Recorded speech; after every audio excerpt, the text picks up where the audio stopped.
Hi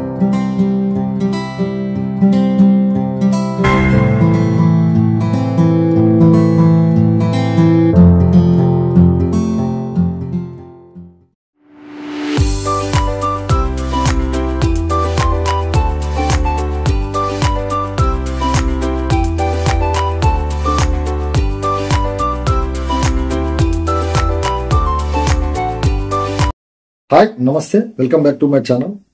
ఈ వీడియోలోన మీరు తమ్నెల్లో చూసినట్టు ఇటలీలోన మిలాన్ సిటీలోన కాస్ట్ ఆఫ్ లివింగ్ ఎలా ఉంటుందని చెప్పి మీకు చెప్పడం జరుగుతుంది. సో మీకు ఆల్రెడీ ఐడియా ఉంది. మీకు ఈ వీడియోని స్కిప్ చేయండి, లేదంటే మీకు బోరింగ్ అనిపించవచ్చు. ఎవరైతే కొత్తగా మీరు తెలుసుకోవాలనుకుంటున్నారో, ఎందుకంటే నా ఫ్రెండ్స్ కానీ చాలా మంది కూడా నాకు అడుగుతుంటారు అనమాట, ఎలా ఉంటాయి కాస్ట్ ఆఫ్ లివింగ్స్ ఇక్కడ మిలాన్ లోన అన్ని కూడా అడుగుతుంటారు. సో దానివల్ల నేను ఒక వీడియో చేద్దామని అనుకున్నాను. సో ఈ వీడియోలోన నేను ఏవేవి కవర్ చేశానంటే, నేను రెంట్ గురించి, అలాగే transportation, monthly recharge, schooling, grocery, market, gas, electricity and also water, other expenses, వీటి గురించి నేను డిస్కస్ చేయడం అనేది జరుగుతుంది అనమాట. సో మీకు ఖచ్చితంగా మీకు ఈ వీడియో ఎండ్లోనే మీకు తెలుస్తుంది. అంటే మాకు తమిళ పరంగా మీకు కాస్ట్ ఆఫ్ లివింగ్ ఇక్కడ మిలాన్ లో ఎక్కువ తక్కువ మీకు తెలుస్తుంది ఖచ్చితంగా. సో మీరు కామెంట్ లో వీడియో ఎండ్ తర్వాత మీరు అప్డేట్ చేయండి, మీకు ఎలా అనిపించింది, మీకు కాస్ట్ ఆఫ్ లివింగ్ తక్కువ అనిపించింది, యావరేజ్ అనిపించింది, అంటే హైగా ఉందని చెప్పి మీరు కామెంట్ చేయండి. అలాగే మీకు ఈ వీడియో ఎండ్ లోన నేను ట్యాక్స్ పరంగా కూడా మీకు కొన్ని మంచి పాయింట్స్ అనేది చెప్తాను అనమాట. ఎవరైతే ఇటలీకి ట్రావెల్ కావాలనుకుంటున్నారో, అలాగే ఎవరైతే షార్ట్ టర్మ్ కానీ లాంగ్ టర్మ్ కానీ ఇటలీకి ట్రావెల్ కావాలని చూస్తున్నారో వాళ్ళకి చాలా బెనిఫిట్ ఉంటుంది అనమాట. సో వీడియో ఎండ్ వరకు చూడండి.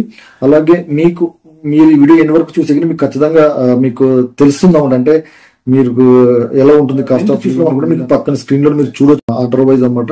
అంటే రెంట్ గురించి మనం మాట్లాడినప్పుడు మనం మెయిన్ టాపిక్ వెళ్లే ముందు రెంట్ గురించి మనం మాట్లాడుతున్నాం కదా, దీంట్లో మనం మెయిన్ గా తెలుసుకోవాల్సింది ఏమంటే, మనకి మిలాన్ లోన అలాగే ఇటలీలోన మనకు అపార్ట్మెంట్ యొక్క కాంట్రాక్ట్ ఉంటుంది. అంటే మనము ఎన్ని ఏళ్ళు ఉంటాము, ఎన్ని సంవత్సరాలు ఉంటాము, దానికి కాంట్రాక్ట్ ప్రోస్ అండ్ కాన్స్ అన్ని కూడా మనకి కండిషన్స్ అన్ని ఉంటాయి అనమాట దాంట్లోన. సో వీటిలోన ఈ అపార్ట్మెంట్ కాంట్రాక్ట్ అనేది మనకు ఇటలీలో చాలా ఇంపార్టెంట్ డాక్యుమెంట్ అనమాట. ఎందుకంటే మనకి ఇటలీ ఏదైతే డాక్యుమెంట్స్ అంటే రెసిడెన్సీ పర్మిట్ కానీ ఏదైతే వ్యాలిడ్ ఐడెంటిటీ డాక్యుమెంట్స్ ఇష్యూ చేస్తుందో అవన్నీ కూడా ఈ అపార్ట్మెంట్ డాక్యుమెంట్ కి లింక్ అవుతాయి అన్నమాట. అంటే మనకు దీన్ని బేస్ చేసుకుని మనకి డాక్యుమెంట్స్ అనేటివి ఇష్యూ చేస్తారు అనమాట, అంటే ప్రొవైడ్ చేస్తారు. ఓకే, సో ఇప్పుడు మనకు ఈ వీడియోలోన రెంట్ గురించి మాట్లాడేటప్పుడు మీరు చూడొచ్చు 1 BHKకి 2 BHKకి 3 BHKకి ప్రైజెస్ ఎలా ఉన్నాయని చెప్పి. ఈ రోజు మనకు యూరో రేట్ చెక్ చేస్తే గిన మనకు €1 వచ్చేసి 93 రూపాయలకి ఈక్వల్ గా ఉందంటే 93 రూపీస్ కి ఈక్వల్ గా ఉందన్నమాట. సో మీరు క్యాల్కులేట్ చేసుకోండి మనకి ఇండియన్ కరెన్సీలో ఎంత అవుతుంది అని చెప్పి. సో మీరు 1 BHK చూసారనుకోండి మీకు 700 to 900 అవుతుంది. అలాగే 2 BHK తీసుకున్నారనుకోండి మీకు 900 to 1200 ఆ రేంజ్ లో ఉంటుంది, €1200. అలాగే 3 BHK తీసుకున్నారనుకోండి మీరు మీకు 1200 to 1800 లాగా పడుతుంది అనమాట. సో మీరు ఇండియన్ కరెన్సీలో కన్వర్ట్ చేశారనుకోండి, ఆబ్వియస్ గా మనం దీన్ని బేస్ చేసుకుని మనం చెప్తాం ఎట్లా కాస్ట్ ఆఫ్ లివింగ్ హైయా లో అని మనం చెప్తాం కదా. సో మీరు చూసే మనకు 1 BHK వచ్చేసి 80,000 పర్ మంత్ అనమాట. పర్ మంత్, ఇయర్ కాదు, పర్ మంత్. అలాగే 2 BHK వచ్చేసి 1 lakh. అలాగే మనకు 3 BHK వచ్చేసి 1.5 lakh అనమాట. నేను ఏవైతే ఇక్కడ చార్జెస్ మెన్షన్ చేశానో 1 BHK 2 BHK 3 BHKకి ఇవి వేరీ అయితే ఖచ్చితంగా. ఎందుకంటే మీరు సెంట్రల్ సిటీలోన అంటే సిటీ సెంటర్ లో తీసుకున్నారనుకోండి, అలాగే ఫేమస్ టూరిస్ట్ ప్లేసెస్ ఏరియాలోన అయితే దోము దగ్గర కానీ అలాగే నవీలి దగ్గర కానీ ఇలాంటి ఏరియాలో మీరు తీసుకున్నారనుకోండి, మీకు ఖచ్చితంగా ఈ ప్రైజెస్ అయితే చాలా హైగానే ఉంటుంది అనమాట. నేను ఎందుకంటే యావరేజ్ ప్రైస్ అంటే ఇక్కడ చాలా ఇయర్స్ గా నేను ఇటలీలో ఉండడం వల్ల కొన్ని ఇయర్స్ గా 2016 నుండి కొన్ని ఇయర్స్ గా నేను ఉంటున్నాను అనమాట. సో నాకు కొంచెం నా ఉన్న ఎక్స్పీరియన్స్ బట్టి నేను మీకు ఈ నాలెడ్జ్ అనేది షేర్ చేస్తున్నాను, మీకు హెల్ప్ అవుతుందని చెప్పి. సో ఇలా ఉంటుంది అనమాట. అపార్ట్మెంట్ తీసుకునేటప్పుడు ఇంకోటి మెయిన్ గా కన్సిడర్ చేయాల్సింది, నేను ఫస్ట్ మెన్షన్ చేసినట్లు ఆ అపార్ట్మెంట్ కాంట్రాక్ట్ అనేది చాలా ఇంపార్టెంట్ చెప్పాను కదా. మీకు ఈ కాస్ట్ చూసి మీరు చాలా మంది కూడా అంటే చాలా మంది ఏమనుకోవచ్చు, మనం ఒక అపార్ట్మెంట్ తీసుకొని ఒక 5-6 మంది బ్యాచులర్ గా ఉందాము ఇలా అనుకోవచ్చు అనమాట. కానీ ఇక్కడ ఉండే ఇటలీ రూల్స్ అవి అలో చేయవన్నమాట. ఎలాగంటే ఇప్పుడు 1 BHK తీసుకున్నారు అనుకోండి, వాళ్ళు ఆర్పీకి అప్లై చేసేకపోయినప్పుడు మీరు ఈ రూమ్ లో అంటే ఒక 1 BHK హౌస్ లో కానీ 2 BHK హౌస్ లో కానీ ఎంతమంది ఉంటున్నారని వాళ్ళకి తెలుస్తుంది అనమాట. సో వాళ్ళు మా స్టాండర్డ్ పరంగా మీరు ఉండట్లేదని చెప్పి వాళ్ళు రిక్వెస్ట్ ని రిజెక్ట్ చేశారు అనమాట. సో నేను కొన్ని సినారియోస్ చూశాను ఇక్కడ. చాలా మంది కూడా వాళ్ళ రెసిడెన్సీ పర్మిట్ రిక్వెస్ట్ అనేది రిజెక్ట్ చేశారు. సో వాళ్ళ రీజన్ మెన్షన్ చేయడం ఏమంటే, మీరు ఇద్దరు ఉన్నారు ఫ్యామిలీ, ఒక చిన్న పాపతో ఉన్నారు, ఆ పాపకు ఇప్పుడు 6 years ఉందనుకోండి, 6 years 7 years లేదంటే 6th standard చదువుతుంది అనుకోండి. సో వీళ్ళు ముగ్గురు ఉన్నప్పుడు వాళ్ళు 1 BHK లో ఉండకూడదు అనమాట. ఎందుకంటే అది పర్ స్టాండర్డ్ పరంగా పాపకు అనేది సపరేట్ రూమ్ అనేది ఉండాలన్నమాట. ఇది వీళ్ళ ఇటాలియన్ స్టాండర్డ్ అనమాట. సో అలాగా లేకుంటే వీళ్ళకు అన్ని రిక్వెస్ట్ అయితే రిజెక్ట్ చేస్తారనమాట. ఇది మెయిన్ యాక్చువల్ గా పాయింట్ మనం ఇక్కడ కన్సిడర్ చేసింది. సో ఎవరైతే ట్రావెల్ కావాలనుకున్నారో, ఎవరైతే మీరు చూస్తున్నారో, అపార్ట్మెంట్ కాంట్రాక్ట్ అనేది చాలా జాగ్రత్తగా చేసుకోండి. వన్ మోర్ మెయిన్ పాయింట్ వచ్చేసి, మీకు అన్ని కూడా ఇటాలియన్ లోనే ఉంటాయి అనమాట. కాంట్రాక్ట్ డాక్యుమెంట్ అన్ని కూడా ఇటాలియన్ డాక్యుమెంట్ లోనే ఉంటాయి. మీకు ఇంగ్లీష్ లో అనేది చాలా రేర్ కేస్ అనమాట. సో మీరు నార్మల్ గా ఎవరైతే ఇటలీకి ట్రావెల్ అవుతారో వాళ్ళకైతే వాళ్ళ కంపెనీస్ హెల్ప్ చేస్తాయి అనమాట. ఇప్పుడు మీరు వేరే కంట్రీస్ తీసుకున్నారు అనుకోండి, UK కానీ US కానీ, వీటిలోన ఎంప్లాయీస్ కి ప్రొవైడ్ చేస్తారు అనమాట ఫెసిలిటీ. అంటే మీకు శాలరీ మీ మంత్ లో ఇలా వస్తుంది, మీరు ఏదైనా కానీ అపార్ట్మెంట్ మీరే తీసుకోండి అని చెప్పి మాట్లాడతారు అనమాట. సో మనకి ఇక్కడ వేరే మనకి ఇటలీలో ఏమవుతుందంటే, మనకు లాంగ్వేజ్ బ్యారియర్ వల్ల, అంటే లాంగ్వేజ్ ఇష్యూస్ వల్ల మనం ఇండివిజువల్ గా మనం ఇవన్నీ మేనేజ్ చేసుకోలేము అనమాట. సో ప్రతి ఒక్క కంపెనీ అనేది వాళ్ళ ఎంప్లాయీస్ కి సపోర్ట్ చేస్తుంది. సపరేట్ ఒక థర్డ్ పార్టీని అక్వైర్ చేసుకుని వాళ్ళ ద్వారా వీళ్ళని మేనేజ్ చేస్తారు అనమాట. సో అపార్ట్మెంట్ గురించి అయితే ఇది. ఇప్పుడు మీరు అలాగే మీరు షార్ట్ టర్మ్ కి వచ్చారు, లేదు హోటల్ కావాలి, నాకు రెసిడెన్సీ కావాలి. సో అన్నప్పుడు హోటల్స్, రెసిడెన్సీ కూడా మనకి మినిమం వచ్చేసి పర్ డే 45 euro పడుతుంది. 45 euro అంటే మీరు మంత్లీ క్యాల్కులేట్ చేసుకుని ఎంత అవుతుందో, అలాగే ఇది కూడా ఆల్మోస్ట్ 1,20,000 అలాగ అవుతుంది అనమాట. ఇది మినిమం చెప్పాను నేను ప్రైస్. అలాగే మీకు మ్యాక్సిమం కూడా చాలా ఎక్కువ ఉంటుంది అనమాట ఏరియాని బట్టి. ఒక అడ్వాంటేజ్ ఏమంటే, వీళ్ళు ఇంత పే చేసుకుంటున్నారు కాబట్టి, ఇంత పే చేస్తాం కాబట్టి అంత విత్ ఫర్నిచర్ తో ఉంటుంది అనమాట. కిచెన్ కానీ, బెడ్స్ కానీ, ఎక్విప్మెంట్ అన్ని కూడా, ఇంటికి సామాన్లు అన్ని కూడా విత్ ఫర్నిచర్ తో మనకి ప్రొవైడ్ చేస్తారు అనమాట. కొన్ని సినారిలో మనం ఓనర్ తోన మాట్లాడుకోవాల్సి ఉంటుంది అనమాట. సో రెంట్ గురించి, అదైతే అపార్ట్మెంట్ గురించి, రెసిడెన్సీ, హోటల్స్ గురించి అయితే ఇవన్నమాట. మీకు లాస్ట్ లో ఇంకో పాయింట్ కూడా చెప్తాను దీని గురించి. అంటే electricity, gas, water, garbage apartment కి లింక్ అయి ఉంటాయి కాబట్టి వీళ్ళు నేను లాస్ట్ లో మెన్షన్ చేస్తాను. అలాగే ఇప్పుడు మనం నెక్స్ట్ వచ్చేసి చూసారనుకోండి, ట్రాన్స్పోర్టేషన్. ఇప్పుడు ట్రాన్స్పోర్టేషన్ చూసారనుకోండి, మనకు ఇక్కడ మిలాన్ లోన ట్రాన్స్పోర్టేషన్ అంటే లోకల్ మెట్రో, అలాగే బస్ సర్వీసెస్ చాలా బాగుండడం వల్ల అందరూ కూడా, ఎవరైతే ఆఫీసర్స్ ఉంటారో, అలాగైతే ఎవరైతే డైలీ వర్కర్స్ ఉంటారో అందరూ కూడా వీళ్ళు మెట్రోనే యూజ్ చేస్తారు అనమాట. సో మీరు ప్రైజెస్ చూసారనుకోండి, ట్రాన్స్పోర్టేషన్ కి మెట్రో పరంగా మనకు లెస్ దాన్ 12 years అంటే వాళ్ళ పిల్లలు, లెస్ దాన్ 12 years ఉంటే కిడ్స్ కి వాళ్ళందరికి కూడా ఫ్రీ అనమాట. సో వాళ్ళకి ఏం అమౌంట్ పే చేయని వస్తుంది. ఇది ఒక అడ్వాంటేజ్ ఫ్యామిలీతో ఎవరైతే వస్తారో ఇక్కడికి. అలాగే మనకు greater than 12 years and less than 27 years అయితే మంత్లీ 22 euro అవుతుంది. అలాగే ఇయర్లీ 200 euro అవుతుంది. మీరు గ్రేటర్ దాన్ 27 years ఏజ్ కనుక ఉంటే మీకు పర్ మంత్ 39 euro పే చేయాలి. ఇయర్లీ వచ్చేసి 360 euro సంథింగ్ అవుతుంది అనమాట. మీరు అలాగే ఏజ్ 60 years ఎబోవ్ ఉంటే గిన మీకు వచ్చేసి 33 euro పర్ మంత్ ఉంటుంది. అలాగే ఇయర్లీ వచ్చేసి 300 ఉంటుంది అనమాట. సో ఇక్కడ కిడ్స్ కి అయితే కొంచెం అడ్వాంటేజెస్ ఉన్నాయన్నమాట. వాళ్ళకి ఫ్రీ సర్వీస్ అనమాట. సో వాళ్ళకైతే బాగానే ఉంటుంది. అలాగే మీరు క్యాబ్ సర్వీస్ కూడా చూడాలి. క్యాబ్ సర్వీస్ ఎలా ఉంటుంది, మనం డైలీ మెట్రోని ఎలా పోతాము, క్యాబ్ సర్వీస్ కూడా వాడాలనుకుంటే ఇక్కడ క్యాబ్ సర్వీస్ కూడా చాలా హైగా ఉంటుంది అనమాట. కాస్ట్ వచ్చేసి మీరు ఒక 10 minutes అంటే 3 kilometers ట్రావెల్ కావాలనుకోండి, మీరు ఉండే ఏరియా నుండి మినిమం 30 euro అయితే అవుతుంది అనమాట. అంటే వాళ్ళు పర్ కిలోమీటర్ ఎంత ఛార్జ్ చేస్తారు. ఇక్కడ కొన్ని క్యాబ్ సర్వీస్ తీసుకునేది కూడా పర్ డేగా తీసుకోవచ్చు, పర్ అవర్గా తీసుకోవచ్చు. అలాగే మనం ఇప్పుడు మిలన్ నుండి ఎయిర్పోర్ట్ కి పోయేటప్పుడు కూడా మనకు 114 euro ఛార్జ్ చేస్తారు. అది మనకి ఎక్స్ట్రా లగేజ్ ఉంటే ఇంకా మనకి ఎక్స్ట్రా ఛార్జ్ చేస్తారు అన్నమాట కొన్ని సినారీస్ లో. సో మనకి చాలా ఫ్యాక్టర్స్ కన్సిడర్ చేసుకోవాలి మనం క్యాబ్స్ గురించి మాట్లాడుతున్నప్పుడు. సో మన ట్రాన్స్పోర్టేషన్ పరంగా చూసే ఛార్జెస్ అనేవి ఇలా ఉంటుంది అన్నమాట. దీంతో పాటుగా ఇటాలియన్ లో అంటే ఎవరైతే లో ఇన్కమ్ ప్రొఫైల్ పీపుల్ ఉంటారో వాళ్ళని సపోర్ట్ చేయడానికి ఒక ఈసీఐ అనే ప్రాసెస్ ఉందన్నమాట. దాంట్లో వాళ్ళు నాకు ఇన్కమ్ ఇంత తక్కువ ఉందని చూపించుకుంటే గినా వీళ్ళకి ఇంకా ఈ మంత్లీ, ఇయర్లీ ట్రాన్స్పోర్టేషన్ లోనో వాళ్ళకి కొంచెం డిస్కౌంట్ అనేది కూడా ఇస్తారనమాట. అది కూడా ఒక అడ్వాంటేజ్. ఓకే, సో ట్రాన్స్పోర్టేషన్ పరంగా అయితే మనకి ఇలా ఉంటుంది. ఇప్పుడు మీరు రీఛార్జ్ గురించి చూస్తే మనకి ఇండియాలోనే ఇక్కడ కూడా చాలా ప్రొవైడర్స్ ఉంటారు, నెట్వర్క్ అంటే సర్వీస్ ప్రొవైడర్స్ ఉంటారు. టిమ్ కానీ, ఫాస్ట్ వెబ్ కానీ, అలాగే లైకా కానీ చాలా సర్వీస్ ప్రొవైడర్స్ ఉంటారనమాట. సో ఇక్కడ మీరు మినిమం ఇప్పుడు ఇటలీకి వచ్చినారు, మిలాన్లో ఉంటున్నారంటే మీరు ఇండియన్ సిమ్ వాడలేరు. సో మీరైతే సిమ్ అయితే కంపల్సరీగా తీసుకోవాలి. అలాగే మీరు ఆఫీస్కి వర్క్ చేస్తున్నారంటే కింద మీరు వైఫై కనెక్షన్ తీసుకోవాలి. ఓకే, సో వీటి ఛార్జెస్ ఎలా ఉంటాయంటే మీకు యాక్టివేషన్ ఛార్జెస్ €10 ఉంటాయి సిమ్కి.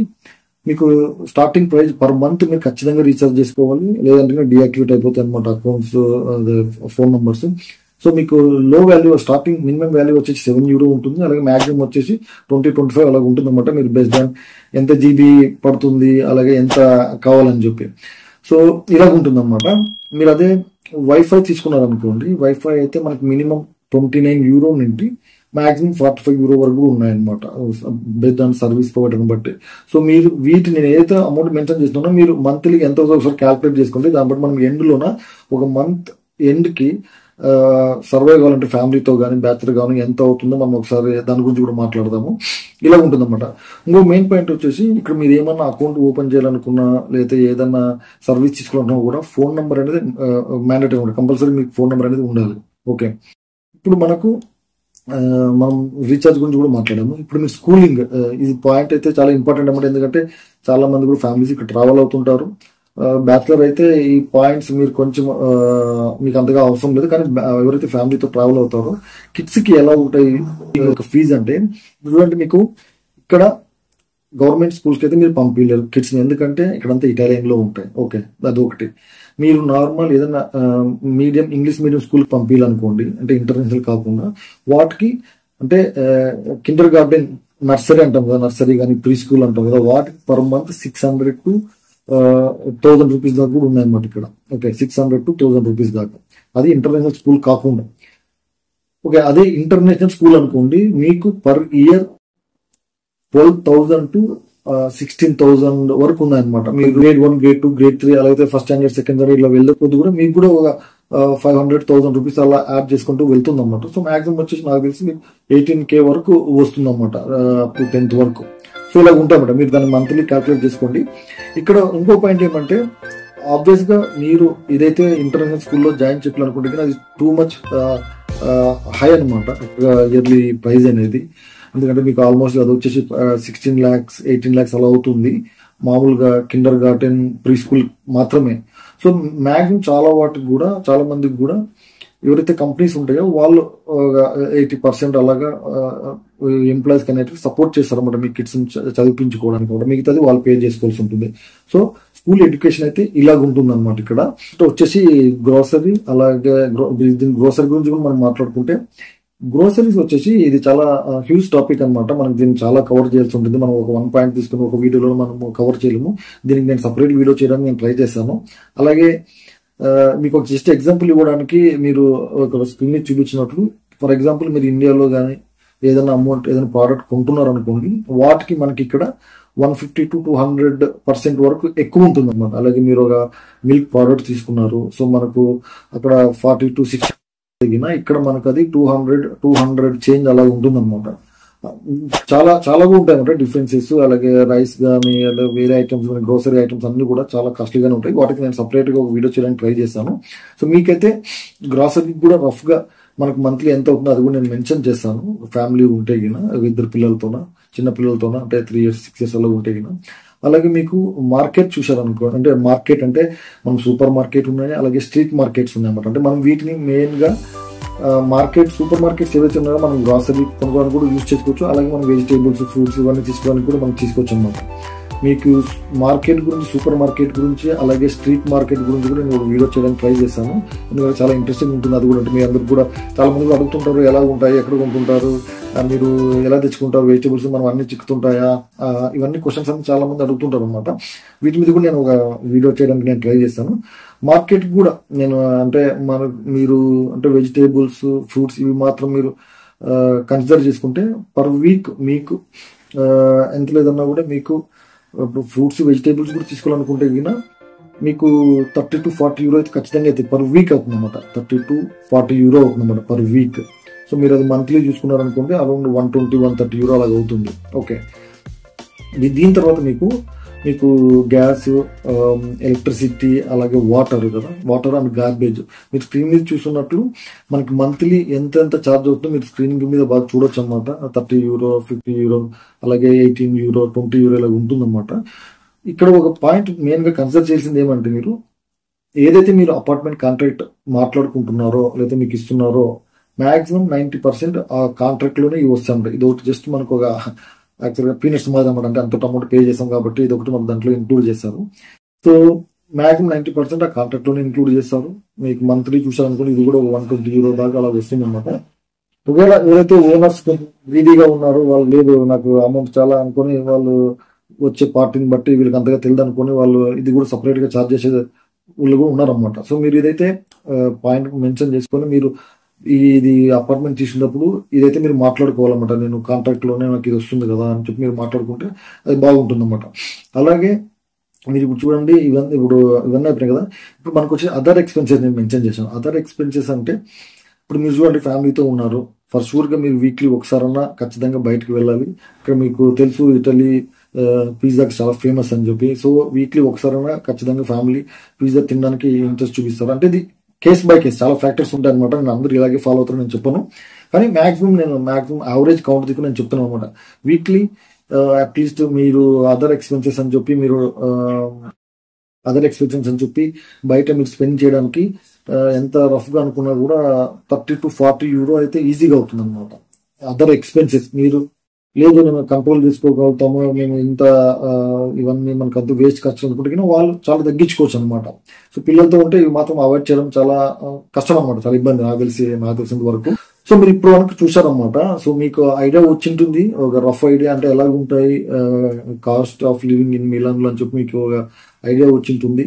సో మీరు మంత్లీ ఇప్పుడు ఇవన్నీ క్యాల్కులేట్ చేసుకున్నారనుకోండి, నాకు తెలిసి మీకు మంత్లీ 2200 to 2500 వస్తుంది అనమాట. సో మనకి ఇవి ఇండియాలో కన్వర్ట్ చేశారనుకోండి, మనకు ఆల్మోస్ట్ ఇది 2,30,000 అలాగ అవుతుంది అనమాట. సో మీకు ఒక మంత్ కు 2,30,000 మనం జస్ట్ ఉండడానికి, అదే కాస్ట్ ఆఫ్ లివింగ్ అంటే మీరు ఎంత హై మీరు ఎక్స్పెక్ట్ చేసుకోవచ్చు. అది మీకే చెప్తున్నాను, మీరే కామెంట్ లో యాడ్ చేయండి. అది మీకు ఎలాగ అనిపించింది, ఇది కాస్ట్ ఆఫ్ లివింగ్ వచ్చేసి లో అనిపించింది, యావరేజ్ అనిపించిందా, హై అనిపించిందా, మీరే కామెంట్ చేయండి.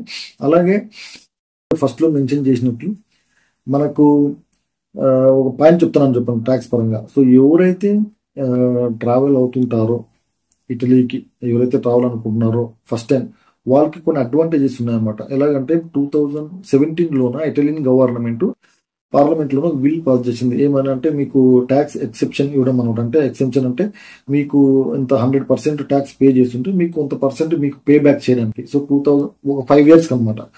సో 2017 నుండి 21 వరకు ఒక టర్మ్ అనేది అయిపోయింది. సో ఎవరైతే వాళ్ళ ఫెసిలిటీ మీరు అవైల్ చేసి నెక్స్ట్ టర్మ్ అనేది వాళ్ళకి ఎలిజిబిలిటీ లేదన్నమాట. సో ఎవరైతే కొత్తగా స్టార్ట్ అవుతారో ఈ పాయింట్స్ కూడా మీరు కొంచెం చెక్ చేసుకొని వస్తే మీకు చాలా అడ్వాంటేజ్ అనమాట. అది కూడా మీకు యాక్చువల్గా హ్యూజ్ అమౌంట్ అవుతుంది అనమాట. మీరు యాక్చువల్గా ఇక్కడ ట్యాక్స్ చూసారనుకోండి, మంత్లీ ఇయర్లీ కూడా మీరు బేస్డ్ ఆన్ మీ ప్యాకేజ్ ద్వారా మినిమం ఎంత లేదన్నా కూడా ఒక 7 to 10 lakhs మీరు పే చేస్తారు. సో దాంట్లో మీకు 50% వచ్చినా కూడా మీకు హ్యూజ్ అమౌంట్ అనమాట. యాక్చువల్ బల్క్ అమౌంట్ గా వస్తుంది కాబట్టి హ్యూజ్ అమౌంట్ అనమాట.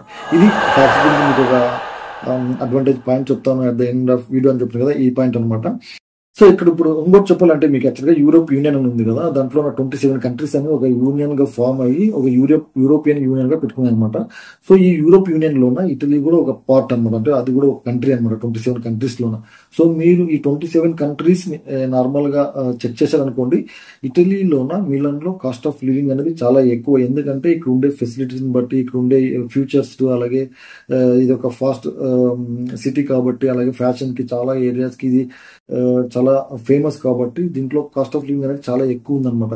సో మీకు ఎలా అనిపించింది ఈ వీడియోలో ఒకసారి కామెంట్ చేయండి. అలాగే మీకు ఏదైనా పాయింట్ గురించి, మీకు ఏదైనా పర్టికులర్ టాపిక్ గురించి మీకు వీడియో చేయాలని అనుకుంటే నాకు కామెంట్ చేయండి. నేను దాని గురించి ఖచ్చితంగా వీడియో చేయడానికి నేను ట్రై చేస్తాను. అది ఫ్రెండ్స్, ఈ వీడియోలో ఇంతే అనమాట. నాకైతే నా ఒపీనియన్ వచ్చేసి కాస్ట్ ఆఫ్ లివింగ్ అయితే చాలా ఎక్కువ మిలాన్ లోన. మీకు ఏమనిపించిందో కామెంట్ చేయండి, నేను ఖచ్చితంగా రెస్పాండ్ అవుతాను అనమాట. సో ఐ హోప్ మీ అందరికి కూడా నేను నచ్చిందని నేను అనుకుంటున్నాను. We will meet again in the next video. Until then take care, bye bye.